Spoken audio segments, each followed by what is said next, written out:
Hello and namaste, myself Suraj Sahu from Mind Magma, and in this video we are going to continue हमारे drilling patterns के बारे में. In our last video we have covered about pyramid cut. In this we are going to cover about now wedge cut. Wedge cut के बारे में हम इस part में समझने की कोशिश करेंगे कि wedge cut हमारा बेस wedge cut का ड्रिलिंग पैटर्न दिखता कैसे है, फिर उसके बाद उसका साइड उसके टॉप व्यू कैसे होता है उसके बारे में समझेंगे. वो कैसे हमने अपने पिरामिड कट में इसको बोला था कि ये वेज कट जो पिरामिड कट है वो डबल वेज कट क्यों उसको बोला जाता है उसके बारे में देखेंगे. और फिर उसके बाद वेज कट को कहाँ पे यूज होता है उसके बारे में थोड़ा बहुत समझेंगे और इसी में कवर अप करेंगे हम लोग वेज कट के बारे में. So before we start this video, make sure to like, share and subscribe our YouTube channel to get more information about mining. So let us start with the intro part.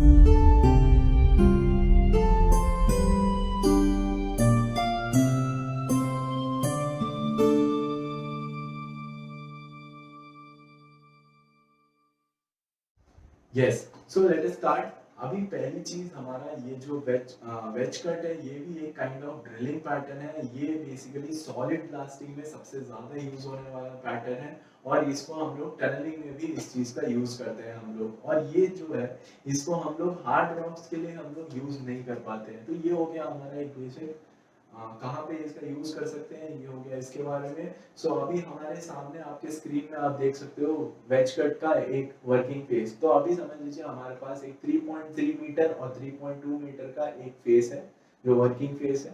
उसमें आप लोग centre में with zero delay numbers आप देख सकते हो कि हमने वहाँ पे इनिशियल जो हमारा कट होल्स है वहाँ पे हम लोग ने वो चीज को बना दिया है. कट होल्स बेसिकली क्या होते हैं कि जब हम लोग एक इनिशियल में कट के बाद एक उसको फ्री फेस प्रोवाइड करते हैं ताकि जो उसकी सराउंडिंग ब्लास्टिंग्स हो रही है, जो सराउंडिंग होल्स है उनके ब्लास्ट के लिए उनको एक फ्री फेस मिल जाए. उसके लिए हम लोग यहाँ पे एक कट होल्स देते हैं. तो यहाँ पे आप सेंटर में देख सकते हो जीरो नंबर्ड कट होल्स. अभी इसको वेज कट क्यों बोला जाता है उसके बारे में समझने की कोशिश करते हैं. तो जैसे कि आप देख सकते हो अगर हम फर्स्ट दो होल्स को ले लें तो जीरो जीरो जो आपने दो होल्स देखा है उसके साइड में आप देख सकते हैं कि वहाँ पे डॉटेड करके एक लाइन बना रखा है. वो बेसिकली उसका अंदर का होल का डायरेक्शन कैसा है उसके बारे में. तो ये जो होल्स हैं ये बेसिकली इनवर्ट्स की तरफ एक एंगल बना के वो अंदर घुसते हैं. जो एंगल होता है वो 45 डिग्री से कम होना चाहिए, ठीक है. और जो हमारा एपेक्स एट द एंड वहां पे हम ये जो एंगल है ये 60 डिग्री के होने चाहिए. और ये जो दो होल्स हैं ये कभी मिलने नहीं चाहिए आपस में. अगर ये होल्स कभी भी मिल गए तो उसमें कट ऑफ होने के चांसेस है, क्योंकि अगर एक एक्सप्लोसिव दूसरे होल्स के एक्सप्लोसिव में चला गया तो फिर वहां पे ओवर एक्सप्लोसिव्स की वजह से, यहाँ पे कम एक्सप्लोसिव्स की वजह से या फिर कुछ भी फैक्टर्स की वजह से वहां पे हम लोगों को एक प्रॉपर फ्रैगमेंटेशन या फिर प्रॉपर ब्लास्टिंग नहीं मिल सकती है.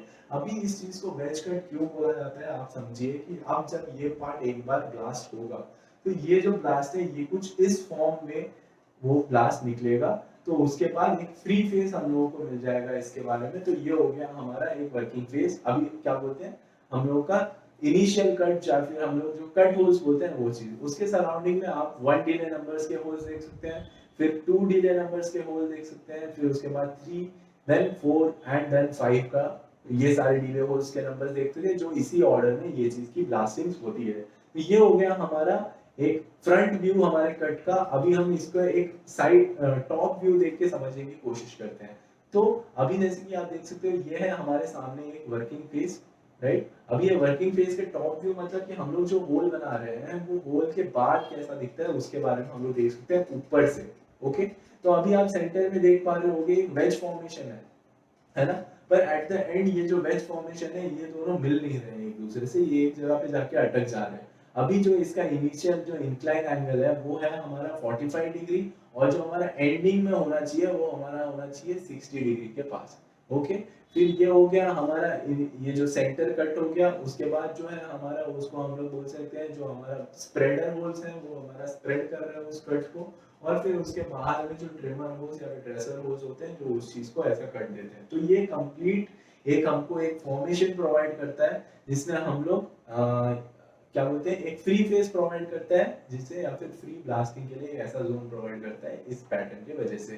तो ये हो गया हमारा एक टॉप व्यू और हमारा फ्रंट व्यू. अभी ये सारी चीजों को हम पाइल अप करके समझने की कोशिश करते हैं one by one in the points. So first is that blast holes are drilled at an angle to the face in a uniform wedge formation so that the axis of symmetry is at the center line of the face. तो अभी जैसा कि face मैंने बोला, अभी ये जो point है, अभी पकड़ लीजिए, ये हमारा एक फेस है, राइट। अभी फेस के बाद उसका एक सेंटर पॉइंट होगा। अभी यहाँ पे हम लोग के दो होल्स है, और वो दो होल्स को इस डायरेक्शन में उसको बनाया गया है कि वो सारे एक सिमेट्री के साथ, वो अगर होल का जो सेंटर लाइन है उसके टुवर्ड्स पे वो लाइनें जा रही है, और उसके टुवर्ड्स में वो होल्स बना रखे हैं। बट ये होल्स दोनों मिल नहीं रहे हैं, they are about to meet, they are not meeting, उसका हम लोगों को ध्यान देना पड़ता है। So that is our first point. Second point is that the cut displaces a wedge of rock out of the face in the initial blast, and this wedge is widened to the full width of the drift in subsequent blasts, and each blast being fired with detonators of suitable delay time. जैसा कि हमने अपने top view में समझा था कि हमारा जो सेंटर है वो हमको एक कट दे रहा है, राइट। अभी वो कट के वजह से हमको एक फ्री फेस प्रोवाइड हो रहा है, और फ्री फेस के प्रोवाइड होने के बाद जब बाकी सारे ब्लास्टिंग उसके वजह से हो रही है, तो उसके वजह से हमको एक फुल विड्थ की एक ड्रिफ्ट मिल जाती है, जिसकी उसका रीजन क्या होता है, हमारे सब्सिक्वेंट ब्लास्टेस की वजह से जो अलग अलग डिले नंबर्स हमने अभी अपने फ्रंट व्यू में देखा था, उसके वजह से हमको एक फुल ड्रिफ्ट, हमको एक wide and up wedge formation के साथ हम लोग को मिल जाता है, राइट। ये हो गया हमारा second point. The third point is that the apex angle, जो मैंने जैसा कि बोला था, जो एपेक्स एंगल है वो नियर टू 60 डिग्री होना चाहिए। ये पॉइंट का हम लोग को ध्यान देना पड़ेगा। एंड जो ये वाला कट है, जो वेज कट है, ये सुटेबल होता है हमारे लार्ज साइज ड्रिफ्ट्स के लिए, और जिनका वेल लैमिनेटेड होते हैं और फिशर्ड रॉक्स होते हैं, उसके लिए ये चीज सुटेबल होती है। तो ये हो गया हमारे वेज कट के बारे में। हमने पूरी चीजें कवर की, वेज कट का क्या होता है, वेज कट कहाँ पे यूज होता है, वेज कट। फिर उसके बाद हम लोगों ने वेज कट का फ्रंट व्यू देखा, उसका साइड व्यू देखा, और एक चीज हम लोगों ने इसमें कवर की थी, जो चीज मैंने समझाने को बोला था, इस चीज को मैंने लास्ट में रखा था, क्योंकि इस चीज को हम लोग एक वेज, और हमने जो पिरामिड कट के बारे में देखा था उसको डबल वेज व्यू बोलते हैं। अगर आप इस चीज को नोटिस करेंगे कि वेज कट का जो टॉप व्यू होता है हमारा, उसमें हम लोग का जो टॉप व्यू है वो ऐसा ही रहता है, राइट। एक ट्रायंगल शेप में है हमारा। बट हमारा जो पिरामिड कट है, वहां पे हम लोगों का साइड से भी वही व्यू आ रहा था, जो हमारा वेज का ऐसा नॉर्मल टॉप व्यू में दिख रहा है, और साइड व्यू में भी वही चीज आती थी। इसीलिए यहाँ पे ये सिंगल वेज, और पिरामिड में जैसे कि हमको दोनों साइड में वही सेम फॉर्मेशन, वेज फॉर्मेशन मिल जाता है, इसीलिए उसको हम लोग डबल वेज कट भी बोलते हैं, पिरामिड कट को। सो इसमें हम लोगों ने उसके बाद वेज कट के बारे में समझा, वेज कट की पूरी चीजों को देखा। So I hope you understood this part, जिसमें हम लोगों ने वेज कट कवर किया। So if you guys are having any doubt, please drop down in our comment section, we'll get back to you. And please like, share and subscribe our YouTube channel to get more information about mining, and thank you for my